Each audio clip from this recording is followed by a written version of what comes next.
అందరికీ నమస్కారాలు. ఈరోజు ఉదయం నుంచి మీ అందరు రకరకాలుగా ఊహాగానాలు చేస్తున్నారు. లడ్డూలు పాలసీ గురించి, లడ్డు డిస్ట్రిబ్యూషన్ గురించి.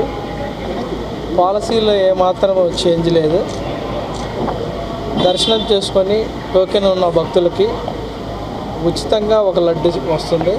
దాంట్లో అదనంగా 4 నుంచి 5, 6 కూడా వాళ్ళకి అవసరాన్ని బట్టి అందించడం జరుగుతుంది. అదేవిధంగా అవైలబిలిటీలో ఏమాత్రం తక్కువగా లేవు. సో అయితే లడ్లకు సంబంధించి మేము చేసిన కొద్ది పరిశోధనలో కానీ మా దృష్టికి వచ్చిన విషయాలన్నిటిని కూడా పరిగణలో తీసుకొని ఒక చిన్న మార్పు చేయడం జరిగింది. దాని ప్రకారం చాలామంది దర్శనం లేకుండా కేవలం లడ్లు మాత్రమే కొనుక్కొని మధ్యవర్తులుగా, దళారులుగా మార్కెట్లో సేల్ చేయడం జరుగుతుంది. దానివల్ల బ్లాక్ మార్కెట్ డెవలప్ అయ్యడం ఈ మధ్యకాలంలో జరిగింది.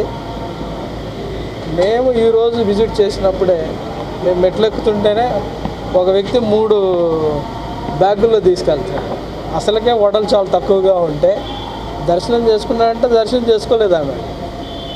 సో ఇవన్నిటిని మేము ఆల్రెడీ ఈరోజు చూడంగా మాకు దృష్టికి వచ్చింది. ఆల్రెడీ మా దృష్టికి చాలాసార్లు ఇది వచ్చింది. వచ్చిన తర్వాత అన్ని విషయాలను పరిగణలో తీసుకొని దర్శనం లేని వాళ్ళకి దర్శనం చేసుకోకుండా కేవలం లడ్లు మాత్రమే కొనుక్కొని మార్కెట్లో విక్రయించే వాళ్ళకి మాత్రం ఆధార్ తీసుకొని 2 లడ్లు మాత్రం విక్రయించడం జరుగుతుంది. దీంట్లో సామాన్య భక్తులకి వాళ్ళ యొక్క బెనిఫిట్ కోసమే ఈ చర్యలు తీసుకోవడం జరిగింది. దీనివల్ల సామాన్య భక్తులు దర్శనం చేసుకున్న వాళ్ళకి లడ్లు ఎక్కువ ఇవ్వటం ఏర్పాటు చేయడం జరుగుతుంది. సో బ్లాక్ మార్కెట్ను అరికట్టడం ఇది ఒక ఉద్దేశం. కేవలం లడ్లు కొనుక్కొని లడ్లు కోసమే వచ్చి లడ్లు మాత్రమే తీసుకెళ్లే వాళ్ళకి మాత్రము ఇది ఒక స్టింజెంట్ మెజర్ అని చెప్పొచ్చు. బ్రాడ్గా ఓవరాల్గా ఇది భక్తులకి టీటీడీలో ఓవరాల్ అడ్మినిస్ట్రేషన్ కూడా మంచి కన్వీనియంట్ డెసిషన్ అని ఆల్రెడీ చాలామంది అప్రిషియేట్ కూడా జరిగింది. కొన్ని ఛానల్లో అలా చేశారు, ఇంకొక ఛానల్లో వేరే రకం చెప్పారు. బట్ పాలసీలు ఎక్కడ ఏం చేంజ్ చేయాలి, పాలసీ అలానే ఉంది. కేవలం దర్శనం లేని వాళ్ళు మాత్రమే ఒక ఆధార్ను తీసుకొని 2 లడ్లు ఇవ్వడం జరుగుతుంది. ఇది ఒక్కటే చేంజ్. మీరు అందరూ సహకరించాలి. ఫ్యాక్ట్లు మాత్రం, నిజాలు మాత్రమే మీరు కొంచెం ప్రచారం చేస్తే అందరికి కూడా ఉపయోగకరంగా ఉంటుందని ఆశిస్తున్నాము. అందరికీ నమస్కారం. సరే, సామాన్య భక్తులు దర్శనం చేసుకున్నందుకు ఉచిత దర్శనం టోకన్ ఉచితంగా ఇస్తారు. ఆ తర్వాత ఎన్ని లడ్లు అడిగినా ఆ భక్తుడికి ఇచ్చే అవకాశం, ఆ భక్తుడికి 4, 5 మాకు అవైలబిలిటీ బట్టి 4 అయితే తగ్గట్లా. మాకు అవైలబిలిటీ ఉంటే దానికి 6 కూడా ఇస్తడం జరుగుతుంది. మా అవైలబిలిటీ కూడా చూసుకుంటాక ఒకరోజు భక్తులు 6 లక్షలు, సపోజ్ 1,00,000 మంది వచ్చారు, అప్పుడు కొంచెం తగ్గుద్ది. సపోజ్ భక్తులు ఈరోజు 75,000 మంది ఉన్నారనుకో, వాళ్ళకి సప్లై ఉంది కాబట్టి వాళ్ళకి అనుగుణంగా వాళ్ళు అడిగినన్ని ఇస్తున్నాం. ఇప్పుడు అల్టిమేట్గా ఏంది, డిమాండ్ అండ్ సప్లై, అవైలబిలిటీ.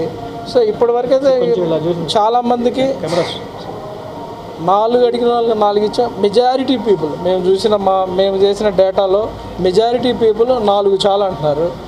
వాళ్ళు ఒక లడ్డు ఆల్రెడీ ఫ్రీగా వస్తుంది అంటే టోటల్గా 5 లడ్లు వచ్చినట్టు. సో ఆల్రెడీ 5 లడ్లు 5 మంది వచ్చారనుకోండి, 5 5 25 లడ్లు వస్తున్నాయి కదా.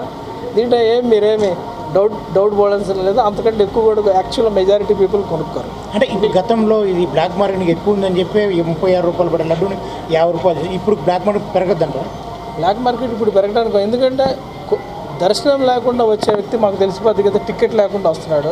అతనికి ఆధార్ చూపించమని అంటున్నాం. మేము ఆధార్ ఎంట్రీ చేసుకొని రెంట్ ఇస్తున్నాం. దీని మీద రానున్న రోజుల్లో రేషన్ తీసుకుంటాం. ఏం లేదు, ఆ రేషన్ ఏం లేదు. మీరు ఓవరాల్గా దాంట్లో రేషన్ ఏం లేదు.